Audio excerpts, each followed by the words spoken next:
Welcome to episode 2 of Poems of Our Climate, a poetry podcast, with myself, Christopher Smith.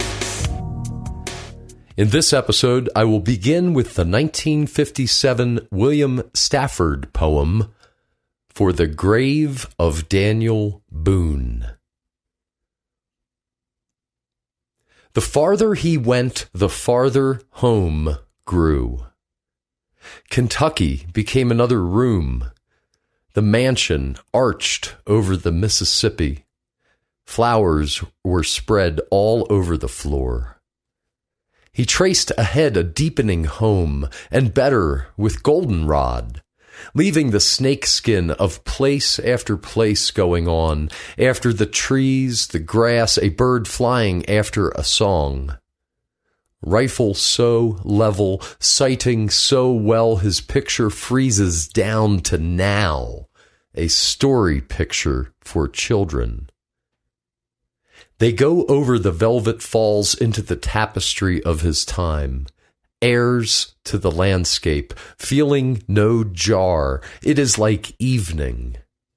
They are the quail surrounding his fire, coming in for the kill. Their little feet move sacred sand. Children, we live in a barbed wire time, but like to follow the old hands back, the ring in the light, the knuckle, the palm, all the way to Daniel Boone, hunting our own kind of deepening home.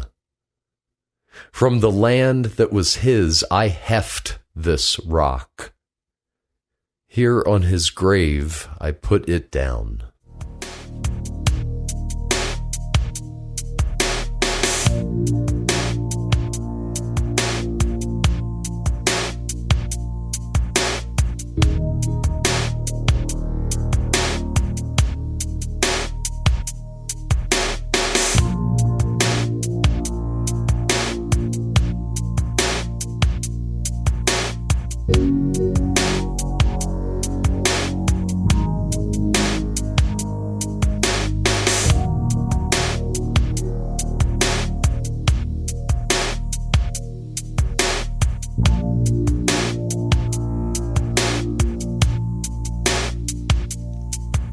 The next poem was originally published in 1951. Written by Langston Hughes, its title is Theme for English B.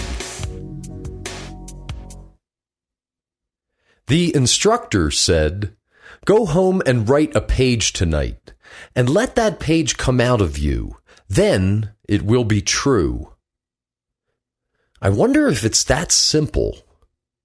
I am 22, colored, born in Winston-Salem. I went to school there, then Durham, then here to this college on the hill above Harlem. I am the only colored student in my class.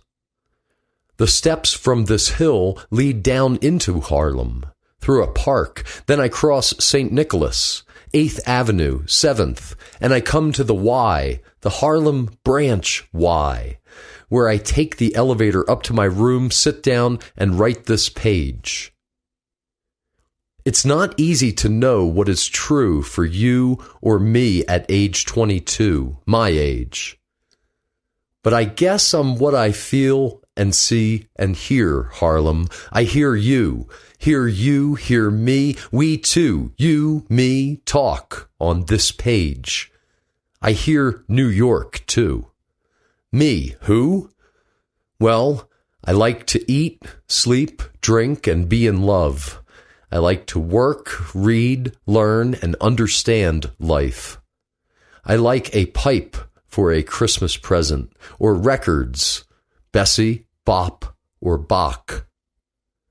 I guess being colored doesn't make me not like the same things other folks like who are other races. So will my page be colored that I write? Being me, it will not be white. But it will be a part of you, instructor. You are white. yet a part of me as I am a part of you. That's American. Something perhaps you don't want to be a part of me, nor do I often want to be a part of you, but we are. That's true. I guess you learn from me, although you're older and white and somewhat more free. This is my page for English B.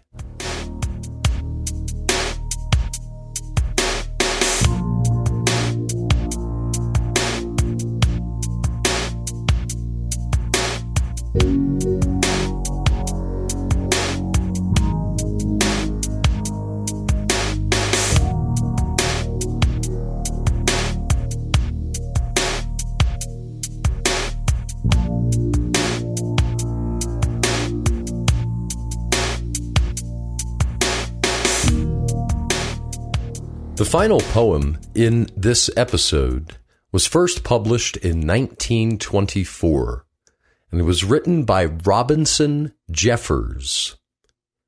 Its title is Shine, Perishing Republic.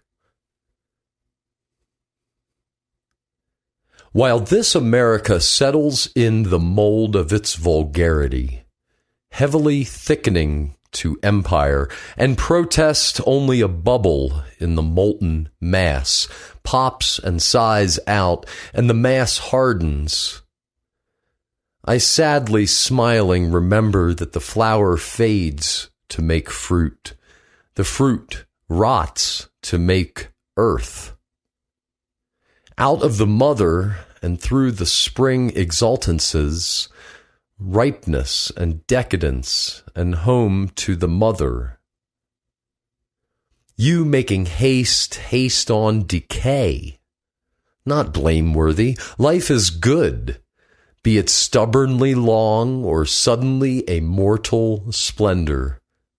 Meteors are not needed less than mountains. Shine, perishing republic. But for my children, I would have them keep their distance from the thickening center. Corruption never has been compulsory. When the cities lie at the monster's feet, there are left the mountains. And boys, be in nothing so moderate as in love of man, a clever servant, unsufferable master.